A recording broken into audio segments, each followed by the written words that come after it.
Spider-Man Across the Spider-Verse is a new, epic, multiversal animated movie from Sony Animation. It is the sequel to Spider-Man Into the Spider-Verse, which came out back in 2019? I think it was 2018. We've waited 5 years to see this sequel. Keep in mind that this sequel is part one of a two-part story. It concludes next year with Beyond the Spider-Verse. And this movie once again has a very talented voice cast, just like the first movie did. Shameik Moore is back to reprise his role as Miles Morales, aka Spider-Man. Haley Steinfeld as Gwen Stacy, Brian Tyree Henry, you've got Oscar Isaac, you've got Issa Rae, Lauren Velez, Jake Johnson back as Peter B. Parker. There's just like a shit ton of talented voice actors here. There's been some time that has passed between the adventure in the first one compared to this one. Miles is now a year older and he's been the one and only Spider-Man in Brooklyn, and when Gwen Stacy comes to visit him from another dimension, he gets swept up into a multi-dimensional adventure and story where he gets to go visit these other worlds, and he finds out that there's this whole society, an elite team of spider people and Spider-Man and women and cars and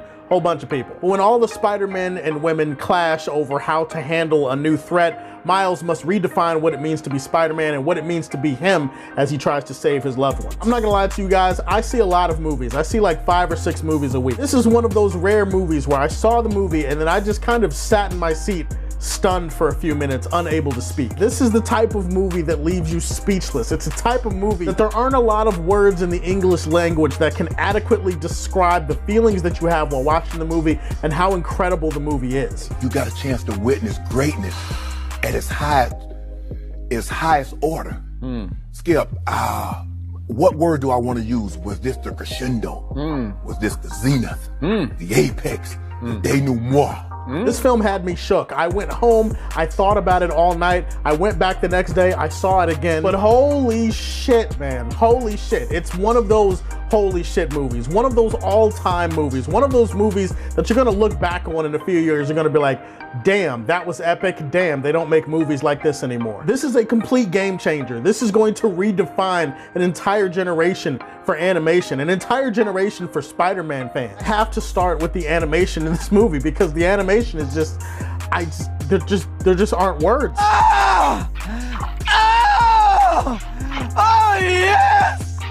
Yes! You've heard me call movies beautiful. You've heard me call movies gorgeous. You've heard me compare movies visually to sex. I'm not gonna do any of that for this movie because I just feel like even that does not really capture how incredible this movie looks. There are so many frames littered throughout this movie that feel like paintings, that feel like things that not only should be hung up in my room, but they should be hung up in the Louvre. The imagery captured on screen here is unlike anything I think I've ever seen in any animated movie ever. The versatility of this animation, the way they're able to mold this animation to fit different worlds and different characters all simultaneously. The different designs, the different texture, the different layouts, the detail that is put into every single shot in this movie. The way the colors can also bend and flip depending on how characters are feeling in different scenes. This is another aspect of visual storytelling that a lot of people don't pay attention to, but it's hard to ignore it in a movie like this. The animation is not just eggs on a tit, it is revolutionary. The animation is transcendent, it's beyond words. Like basically, if you went up to heaven and you tried to see how good shit looks up in heaven,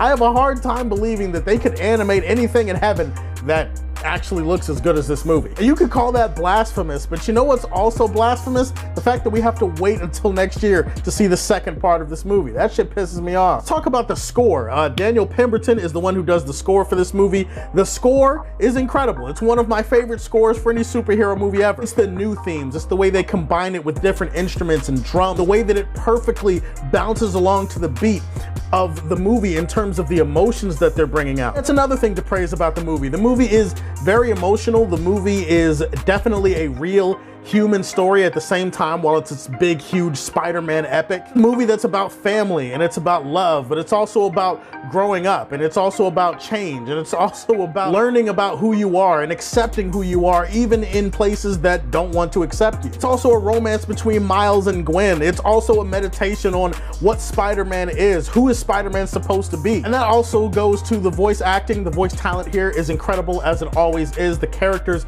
all shine. They all get their moments here whether it's action scenes, character scenes. Really, the movie is much more focused on character than action. When the action hits, it hits, and there's these big, huge sequences that blend with the animation to create something lifelike that you've never seen before. But then there are a lot of quieter scenes where the characters are just talking and they're just bouncing that talent off of each other, and all of those scenes are incredibly well handled. The Easter eggs and the references, there's so much to love here. If you're a Spider-Man fan, you're gonna call it fan service, but yes, I'm a fan. Service me. I like fan service, especially when it's handled this well in this movie. I love the fact that the Easter eggs are there and they're easy to spot, and there's a lot of them in the movie, but they never overshadow the storytelling. They never overshadow the characters. They're there for a reason. It's there to benefit the story, and I appreciate that aspect of the movie because it would have been easy for them to go in the other direction. Soundtrack, in addition to the score, is really good too. There's a lot of bops here, a lot of great music. Metro Boomin did his thing. I would say the soundtrack is not quite as good as the first one, but it's really just a testament to how amazing the first movie soundtrack was. If you want multiversal stakes, you have that. If you want personal stakes, you have that. If you want drama, emotion, conflict, and a thoughtful, deep thinking Spider-Man movie, this movie has that. But this movie also is incredibly entertaining and funny and hilarious, and it has amazing action sequences, and it definitely leaves you on the edge of your seat at the end of the movie wanting more. If there is a new character that stole the show from me, it was Spider-Punk. If Beyond the Spider-Verse can come close to what these first two movies are, we might have to have a conversation about this being the greatest trilogy in comic book movie history. There are no issues with the movie. There's no problems. It's a perfect film. You heard it here first. I'm not gonna waste my time trying to talk about, oh, okay, there might be a couple of issues. Really, they're not issues. They're just nitpicks. There's a couple of characters that are portrayed a little bit weird in this movie, and while I get it for the movie and it works for the movie, there's just that fan part of me that's like, they could have done that a little bit better, or they could have respected that character a little bit more. I'd say the biggest issue that people in general are going to have about the movie is that it absolutely is part one of a two-part story. Like, you get to the end of the movie